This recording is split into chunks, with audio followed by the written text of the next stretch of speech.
نے جس طرح انسانی جسم میں خون کی گردش کے لیے رگیں بنائیں، اسی طرح پتوں کے اندر بھی پانی سپلائی کرنے کے لیے باریک جال بچھا دیا۔ یہ پودے کو پانی اور گرمی پہنچانے کا کام کرتے ہیں۔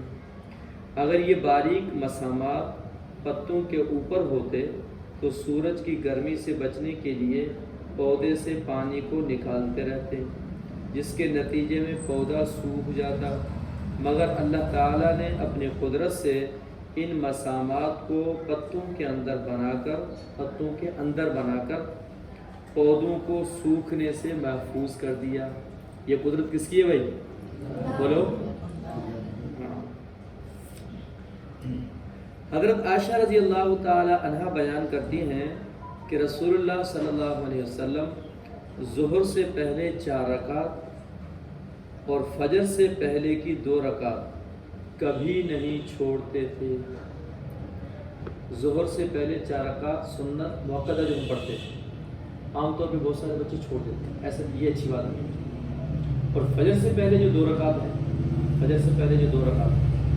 یہ تو اتنی لازمی ہے کہ اگر آپ حالت سفر میں ہو جب بھی ان 2 رکعتوں کو پڑھنا پڑے گا، اس کے بعد پھر آپ 2 رکعت فرض کریں گے، ورنہ حالت سفر میں دیگر جتنی بھی سنتیں ہیں ان کو پڑھنا کوئی ضروری نہیں۔ آپ صلی اللہ علیہ وسلم نے فرمایا، جو آدمی اپنے بستر پر لیٹتے وقت رات کو اٹھ کر تہجد کی نماز پڑھنے کی نیت کرے، پھر نیند کے غلبے کی وجہ سے صبح ہو جائے تو نیت کے مطابق اس کو نماز کا ثواب ملے گا، اور حسن نیت کی وجہ سے اس کا سونا اللہ کی طرف سے اس کے لیے صدقہ ہے۔ یہ اس امت کے لیے، سوتے وقت تہجد کی نیت کرو، آنکھ نہ کھلے تو تہجد کی نماز کا پورا ثواب ملے گا۔ سودا سستا ہے مہنگا ہے؟ بولو۔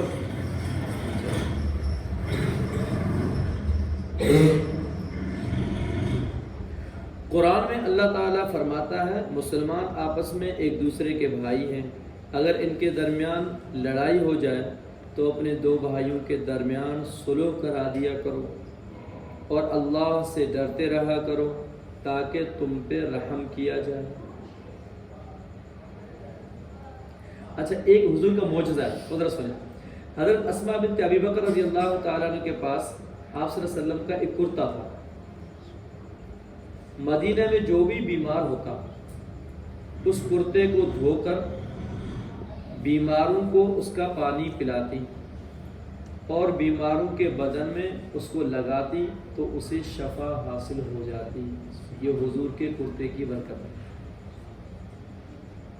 ہمیں اللہ نے ایسا نبی عطا فرمایا جن کی ذات سراسر خیر و برکت کا نمونہ، اور اگر ان کی سنتوں کو ان کے طریقوں کو اپنایا جائے تو قیامت تک، مرتے دم تک وہی خیر برکتیں وہی حاصل ہوتی رہیں گی جو خیر برکتیں اللہ تعالیٰ نے آپ صلی اللہ علیہ وسلم کی موجودگی میں صحابہ کرام رضوان اللہ تعالیٰ علیہ مجمعین کو عطا فرمائی۔ آپ نے فرمایا، جس نے حلال روزی کھائی اور سنت کے مطابق عمل کیا اور لوگ اس کے ظلم سے محفوظ رہے تو وہ جنت میں داخل ہوگا۔ اچھا بھائی، جمعے کا دن قریب ہے تو آپ نے فرمایا، تمہارے دنوں میں افضل دن جمعے کا ہے، تمہارے دنوں میں افضل دن جمعے کا دن ہے۔ اسی روز حضرت آدم علیہ السلام کو پیدا کیا گیا، اسی روز ان کا انتقال ہوا، اسی روز سور پھونکا جائے گا، یعنی قیامت جو قائم ہوگی، سور پھونکا جائے گا اسی روز جمعے کے دن، اور اسی دن قیامت قائم ہوگی۔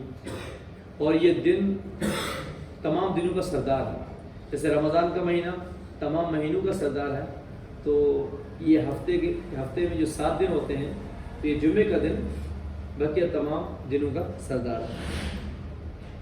ایک شخص کو نظر لگ گئی تو رسول اللہ صلی اللہ علیہ وسلم نے اس کے سینے پر ہاتھ مار کر یہ دعا فرمائی، اللہم اذہب عنہ حرہا وبردہا ووسعہا۔ چھوٹی سی دعا ہے، ترجمہ کیا اس کا؟ اے اللہ اس کی گرمی، اس کی ٹھنڈک اور تکلیف کو دور کر دے۔ چنانچہ وہ شخص ٹھیک ہو کر کھڑا ہو گیا۔ یہ چھوٹی سی دعا ہے، اس کو یاد کرنا چاہیے۔ آپ صلی اللہ علیہ وسلم نے فرمایا جب تم میں سے کسی کا کھانا حاضر ہو جائے، جب تم میں سے کسی کا کھانا حاضر ہو جائے اور اس کے پیروں میں چپل ہو تو اس کو نکال دے، اس لیے کہ یہ پیروں کے لیے راحت بخش ہے اور سنت بھی۔